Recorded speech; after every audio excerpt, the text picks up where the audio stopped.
Assalamualaikum warahmatullahi wabarakatuh. Baik, kami di sini dari kelompok 4 akan menjelaskan atau mempresentasikan sebuah materi mengenai uji kekerasan. Nah, mata kuliah ini diwalikan oleh Bapak Adril Arafat, STMN PhD. Pada kelompok 4 ini, kami beranggotakan berjumlah 5 orang. Nah, yang pertama yaitu ada Faisal Al-Fajri dengan NIM 22338012, ada Intan Amita Waluya dengan NIM 22338020, dan Yuhendri dengan NIM 22338071, ada Rivaldi Wahyudi dengan NIM 22338064, dan yang terakhir yaitu Kemal Al-Ghifari dengan NIM 22338050. Nah, di sini kami akan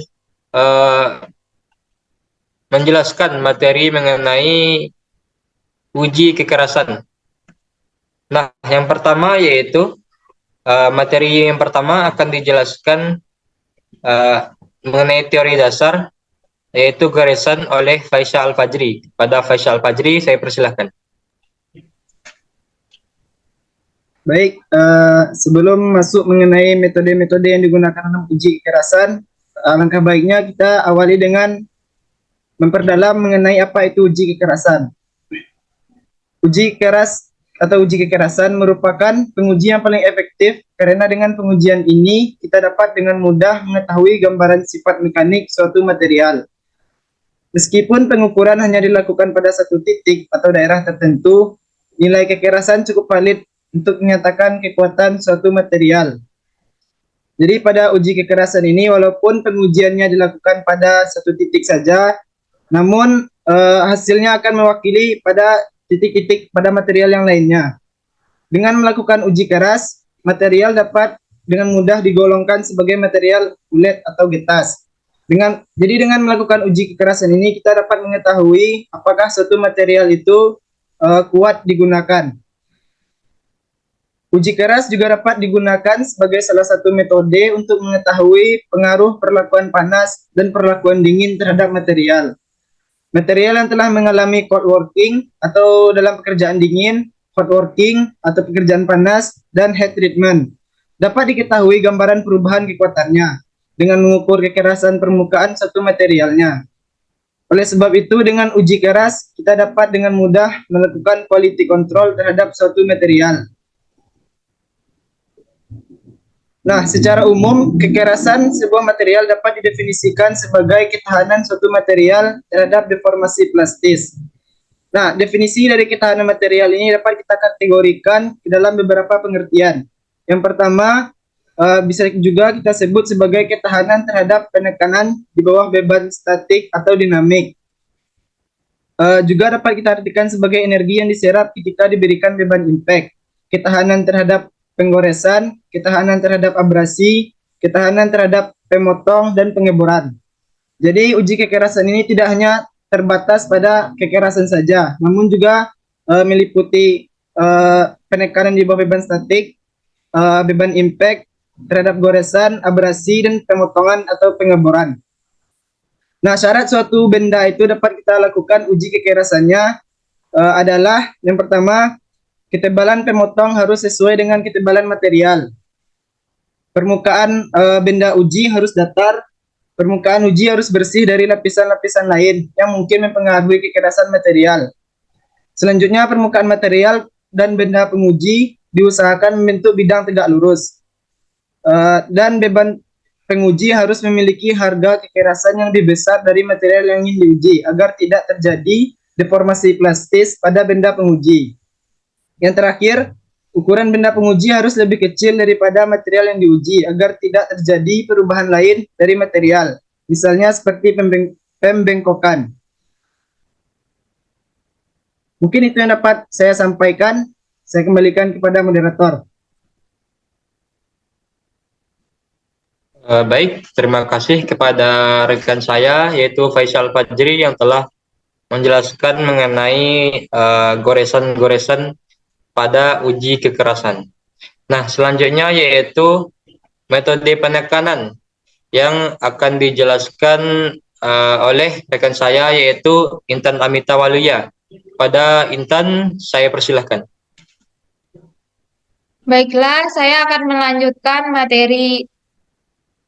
Terdapat 3 metode dalam pengujian kekerasan yaitu 1. Metode goresan. Prinsip pengujian kekerasan dengan metode goresan adalah mengukur kekerasan berbagai mineral dan bahan lainnya. Dapat disusun berdasarkan kemampuan geseran yang satu terhadap yang lainnya, yang dijadikan sebagai referensi. Kekerasan goresan dinyatakan dengan skala. Ini terdiri dari 10 standar mineral yang telah menjadi standar patokan nilai kekerasan, di mana 10 standar ini telah disusun menurut kekerasannya. Nilai 1 menunjukkan harga kekerasannya paling rendah, sedangkan nilai 10 menunjukkan harga kekerasan yang paling tinggi. Skala non tidak cocok untuk pengukuran logam karena interval skala pada nilai kekerasan yang tinggi tidak benar. Sebut saja bahwa logam yang paling keras mempunyai harga kekerasan antara 4 sampai 8. 2. Dinamik kekerasan dinamik disebut juga kekerasan pantul. Kekerasan dinamik diukur dengan alat yang disebut dengan SOR.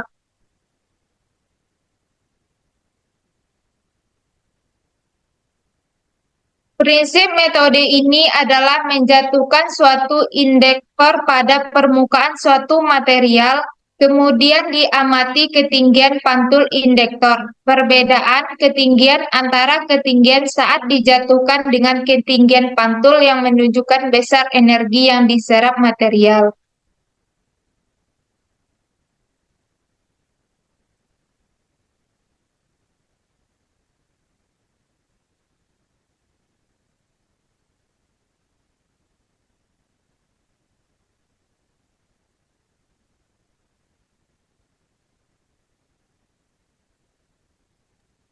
Ya, baik. Cukup. Terima kasih kepada rekan saya, pada Intan Amita Waluya, yang telah menjelaskan mengenai bagaimana itu dynamic hardness. Selanjutnya yaitu mengenai penekanan yang akan dijelaskan oleh rekan saya yaitu Kemal Al-Ghifari. Pada Kemal, saya persilahkan. Terima kasih kepada moderator yang telah memberikan saya kesempatan untuk bicara. Materi selanjutnya yaitu metode yang ketiga, yaitu metode penekanan atau indentation hardness. Prinsip umum pengujian ini adalah dengan menekan spesimen uji dengan suatu indentor, lalu dicari nilai kekerasannya. Pengujian kekerasan, metode penekanan juga terdiri atas beberapa cara, antara lain. Yang pertama yaitu kekerasan Brinell. Indikator berupa bola baja dengan beban bervariasi dari 500 kg hingga 3000 kg. 500 kg untuk soft material, 1500 kg untuk intermediate hardness, dan 3000 kg untuk hard metal. Cara kerjanya, benda ditekan dengan indentor selama kurang lebih 30 detik. Setelah itu, diukur diameter bekas penekanan pada material dengan menggunakan mikroskop untuk menentukan harga kekerasan Brinell. Angka kekerasan Brinell atau BHN adalah beban atau P dibagi dengan luas permukaan lekukan. Rumusnya yaitu BHN sama dengan 2P dibagi Pi D dikali D dikurang akar dari D kuadrat dikurang D kuadrat, di mana P merupakan beban penekanan, dengan satuan kilogram. D. Diameter bola penekan dengan satuan milimeter. D. Kecil, di mana diameter lekukan atau dalam satuan milimeter. Keuntungan penggunaan metode Brinell antara lain. Yang pertama, tidak dipengaruhi oleh permukaan material yang kasar. Bekas penekanan cukup besar sehingga mudah diamati dan dapat mengatasi ketidakseragaman fasa material pada pengujian. Kerugiannya antara lain tidak dapat dikenakan pada benda yang tipis dan permukaan yang kecil, serta pada daerah kritis di mana penekanan dapat mengakibatkan kegagalan. Kerugian yang kedua yaitu tidak berlaku untuk material yang sangat lunak maupun sangat keras. Sekian, terima kasih. Saya kembalikan kepada moderator. Baik, terima kasih kepada Kemal Al-Ghifari yang telah menjelaskan materi yang Kemal sampaikan tadi. Nah, selanjutnya yaitu mengenai kekerasan Mayer. Nah, kekerasan Mayer ini mungkin akan dijelaskan oleh rekan saya satu lagi, yaitu Rivaldi Wahyudi. Pada Rivaldi Wahyudi, saya persilahkan. Baik, terima kasih kepada moderator. Kini saya akan menjelaskan mengenai kekerasan Mayer. Pada dasarnya, serupa dengan kekerasan Brinell, namun dengan perhitungan dalam uji keras Mayer, yang dihitung adalah luas proyeksinya, yang berbentuk lingkaran. Angka kekerasan Mayer dapat dirumuskan sebagai berikut. PM bandingan 4 P per Pi D kuadrat, di mana P sebagai beban yang diterapkan dalam kilogram, D merupakan diameter proyeksi jejak dalam satuan milimeter. Keuntungan metode ini yaitu lebih stabil, harga kekerasan tidak tergantung pada besar beban, sedangkan kerugiannya yaitu jika beban yang diberikan terlalu kecil, maka deformasi material daerah sekitar penekanan tidak sepenuhnya plastis sehingga hasil pengukuran kurang valid. Yang ketiga itu kekerasan Vickers. Metode pengujian kekerasan Vickers adalah pengujian yang dilakukan dengan cara menekan material atau spesimen uji dengan menggunakan identor intan. Dengan alas intan berukuran bersudut 136 derajat. Intan dipilih karena nilai tersebut mendekati sebagian besar nilai perbandingan yang diinginkan antara diameter lekukan dan diameter pada penumbuk uji kekerasan Brinell.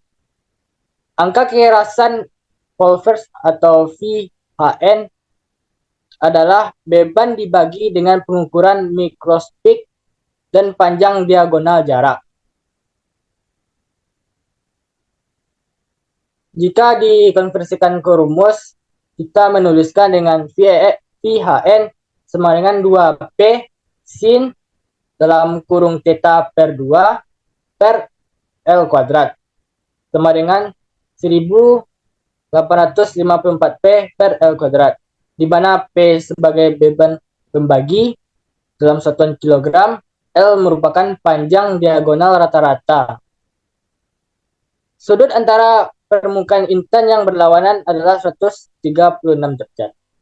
Keuntungan metode Vickers adalah identor dibuat dari bahan yang cukup keras sehingga dimungkinkan dilakukan untuk berbagai jenis logam, memberikan hasil berupa skala kekerasan yang lebih kontinu dan dapat digunakan untuk menentukan kekerasan pada logam yang benda yang lebih ketebalan yang lebih tipis. Sedangkan kerugiannya yaitu pengujian ini tidak dapat digunakan untuk pengujian rutin karena pengujian tersebut lama, memerlukan persiapan permukaan benda uji yang lebih teliti dan rentan terhadap kesalahan perhitungan panjang diagonal. Oke. Kita bisa memperhatikan gambar di bawah ini. Sekian dari saya, selanjutnya saya kembalikan kepada moderator.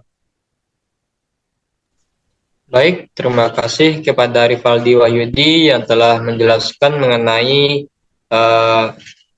penekanan kekerasan Mayer ataupun kekerasan Vickers. Nah, selanjutnya yaitu mengenai kekerasan Rockwell yang akan dijelaskan oleh saya sendiri. Nah, yang keempat yaitu kekerasan Rockwell. Nah, metode ini paling banyak digunakan karena sifatnya yang cepat, relatif bebas dari kesalahan manusia gitu, dan mampu untuk membedakan perbedaan kekerasan kecil yang dimiliki oleh baja yang diperkeras dan ukuran lekukannya ditimbulkan oleh uji Rockwell kecil. Uji ini memperhitungkan kedalaman bekas penekanan yang diukur dengan dial gauge yang kemudian dikonversikan ke dalam skala Rockwell, yaitu dari 0 sampai dengan 100. Pembebanan yang diberikan pada uji ini dilakukan 2 kali, yaitu dengan pembebanan makro 10 kg dan kemudian dengan menggunakan beban makro yang besar beragam dengan berat 60 kg sampai 150 kg. Kekerasan Rockwell ini dapat dibagi menjadi beberapa bagian. Yang pertama yaitu Rockwell A, yaitu penetrator berupa kerucut intan dengan pembebanan 60 kg. Nah, biasanya digunakan untuk jenis-jenis logam yang sangat keras. Yang kedua yaitu Rockwell B. Nah, Rockwell B ini identor berupa bola baja dengan diameter 1,6 mm dan pembebanannya itu seberat 100 kg. Nah, biasanya ini digunakan untuk material-material yang lunak. Selanjutnya ada Rockwell C.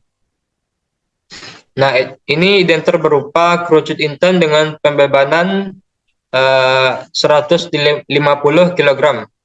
Nah, biasanya digunakan untuk logam-logam yang diperkeras dengan pemanasan. Perkategorian ini berdasarkan kombinasi jenis identor yang digunakan dengan beban yang diberikan. Perkategorian ini dimaksud agar penguji menggunakan jenis kombinasi yang tepat pada benda uji sesuai dengan sifat yang dimiliki oleh benda tersebut. Selanjutnya yaitu ada micro hardness. Nah, micro hardness ini menggunakan identor piramida intan dengan berat beban antara 1 sampai dengan 100 gram. Pengukuran micro hardness ini digunakan untuk permukaan benda yang sempit dan ketebalan yang tipis serta dengan kritis. Jenis metode pengukuran kekerasan micro hardness yaitu berupa yang pertama metode Vickers. Metode ini mirip dengan metode Vickers yang telah dijelaskan sebelumnya, namun Vickers ini untuk micro hardness tes yang menggunakan beban yang lebih kecil gitu. Nah, yang kedua yaitu ada metode Knop.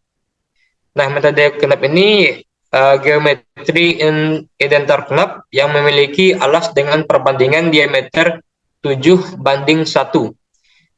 Memungkinkan identor Knop menjangkau daerah-daerah yang lebih sempit dan tipis dari Vickers.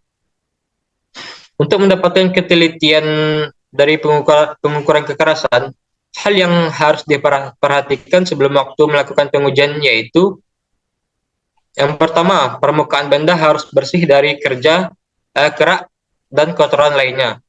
Yang kedua, posisi permukaan spesimen diusahakan tegak lurus dengan arah indentasi. Yang ketiga, permukaan spesimen harus diam statis sebelum diberi beban tekan. Yang keempat, ketebalan spesimen itu paling tidak 10 kali diameter identor. Yang kelima, jarak antara titik pengukuran itu harus lebih besar dari 3 kali diameter identor. Dan yang terakhir yaitu jarak dari titik pengukuran dari tepi spesimen paling tidak itu 3 kali diameter indentor. Nah, berikut adalah video mengenai penjelas video mengenai praktikum pada uji kekerasan.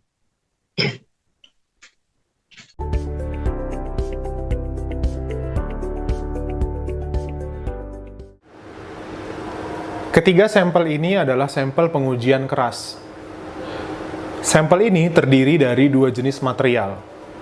Yang bulat dan kotak yang di tengah terbuat dari baja, dan yang paling kanan adalah terbuat dari aluminium. Terlihat dari perbedaan warnanya. Ketiga sampel ini belum dipreparasi sesuai prosedur pengujian keras. Pertama, mari kita lihat sampel yang berbentuk bulat. Ini adalah sampel baja. Dia berbentuk bulat. Ini adalah bekas potongannya, berbentuk melingkar. Ini nanti akan dipreparasi seperti di grinding dan di amplas. Begitu pula yang spesimen kotak. Terlihat sekali di situ ada bekas pemotongan dari sampel tersebut. Dan yang paling terakhir adalah spesimen aluminium. Spesimen aluminium ini juga belum dipreparasi, masih terdapat bekas-bekas potongan seperti yang terlihat di dalam gambar. Nah, ini juga.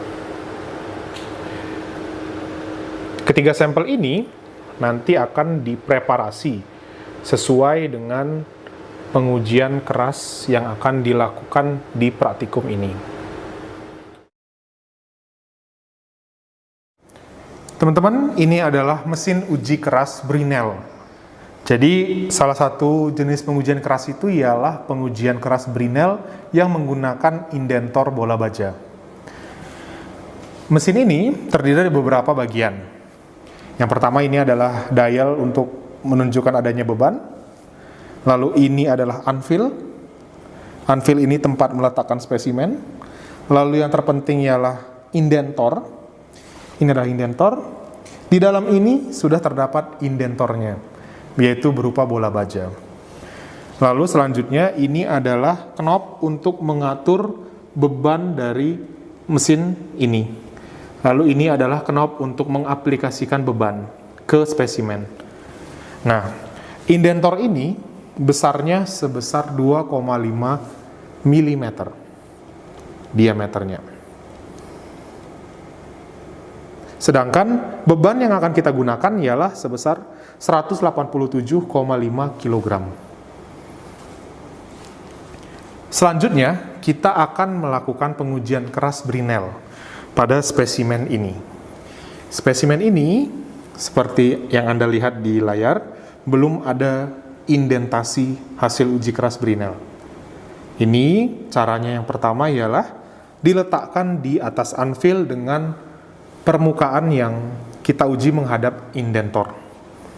Selanjutnya, anvil ini kita naikkan hingga permukaan spesimen bertemu dengan indentor atau menyentuh indentor. Menyentuhnya indentor ke spesimen itu ditandai dengan pergerakan jarum di dial ini. Ya, seperti itu. Selanjutnya, beban kita atur sebesar 187,5 menggunakan knob ini. Lalu, beban kita aplikasikan ke spesimen dengan menggunakan knob ini. Pengaplikasian beban dilakukan pelan-pelan sampai turun sepenuhnya.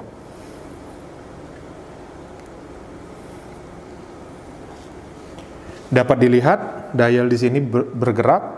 Setelah itu kita tunggu selama 15 detik. Setelah itu kita menaikkan knob beban ini ke atas kembali, pelan-pelan. Setelah itu kita turunkan anvil.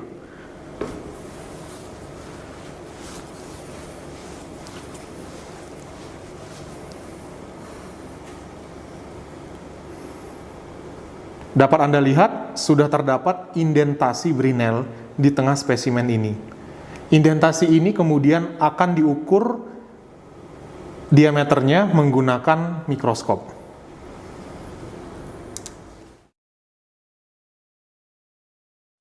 Teman-teman, ini adalah mesin pengujian Rockwell.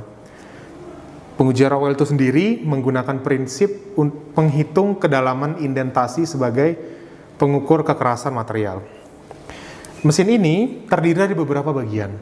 Yang pertama ialah, ini adalah layar untuk menunjukkan hasil dari kekerasan materialnya. Lalu ini ada knob untuk sebagai pengatur indentor yang kita gunakan.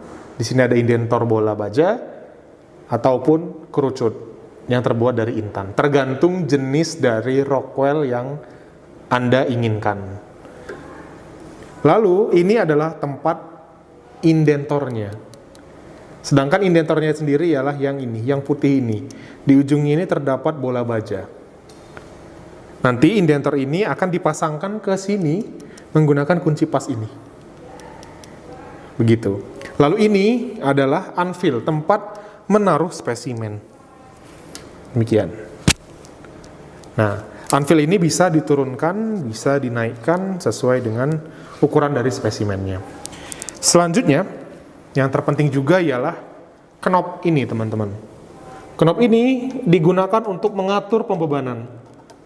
Pembebanan yang tersedia di mesin ini ada 3 jenis, yaitu 150, 100, dan 60 kg force. Teman-teman, ini adalah layar dari mesin pengujian Rockwell. Tadi sudah kita bahas mengenai hal yang terpenting di layar ini. Yang pertama adalah layar untuk menunjukkan hasil pengujian. Lalu setelah itu ada knob, di mana ini disesuaikan menurut indentor yang akan kita gunakan. Karena tadi kita menggunakan indentor dari bola baja, maka kita naikkan knob ini ke atas. Lalu yang terpenting lagi ialah jenis-jenis pengujian Rockwell itu sendiri. Jenis-jenis pengujiannya ada banyak. Ada HRC, HRD, HRA, dan seterusnya. Dan yang ini semua mempunyai jenis indentor dan beban masing-masing. Dari sini kita bisa lihat bahwa untuk HRC, HRD, dan HRA itu menggunakan indentor kerucut yang terbuat dari intan. Tetapi untuk yang lainnya menggunakan bola baja. Sekarang nanti kita akan menguji aluminium, menguji keras aluminium menggunakan pengujian Rockwell. Dan kita akan menggunakan pengujian Rockwell HRF. Pengujian Rockwell HRF dari tabel ini menggunakan indentor 1/16 inch bola baja dan menggunakan beban sebesar 60 kg force. Nah, beban akan saya atur menjadi 60 kgf. Teman-teman, kita akan melakukan pengujian Rockwell untuk aluminium. Tadi kita sudah bilang kita akan melakukan jenis Rockwell F atau HRF. Nah, sebelumnya kita akan memasang indentor terlebih dahulu. Pertama, indentor ini berupa bola baja, besarnya 1/16 inch. Lalu kita pasangkan ke sini. Lalu kita kencangkan dengan menggunakan kunci pas.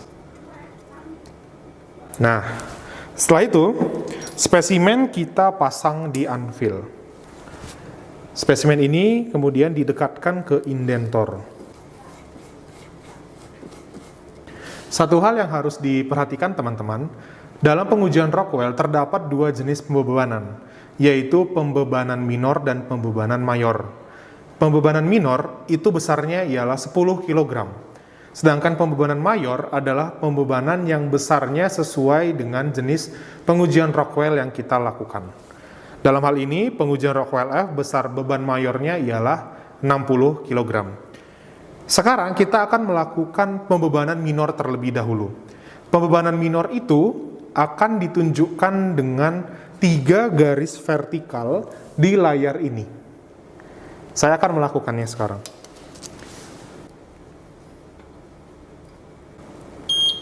Sekarang pembebanan minor sudah dilakukan, mesin akan memberikan pembebanan mayor dan akan menunjukkan nilai kekerasan.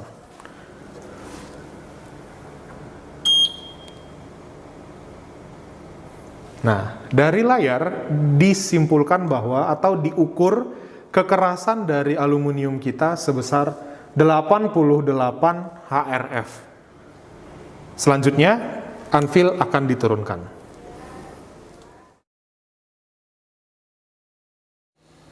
Baik, sekarang kita berada di depan mesin uji keras Microficker. Mesin ini bermerek Zwickroll dengan indentor piramid dari Intan. Nah, selanjutnya, ini adalah sampelnya, sudah dipasang di sebuah tatakan yang dilapisi oleh lilin. Ya, baik. Mungkin itu video mengenai uji kekerasan. Nah, kesimpulan pada penjelasan mengenai uji kekerasan ini adalah metode yang penting dalam menilai kemampuan suatu bahan guna menahan deformasi untuk penetrasi. Nah, dalam uji ini umumnya digunakan skala kekerasan seperti skala Vickers untuk mengukur sejauh mana suatu material dapat menahan tekanan atau gesekan. Hasil uji kekerasan ini memberikan informasi vital kepada insinyur dan peneliti lainnya mengenai kekuatan relatif berbagai material. Dan memungkinkan pemilihan yang tepat untuk aplikasi tertentu. Secara umum, semakin tinggi nilai kekerasan suatu material, maka semakin baik pula kemampuannya untuk bertahan dalam lingkungan yang mengalami tekanan atau gesekan. Sehingganya, uji kekerasan ini menjadi dasar penting dalam pengembangan dan penerapan material dalam berbagai industri. Nah, baik, itu mungkin penjelasan dari kelompok kami mengenai uji kekerasan.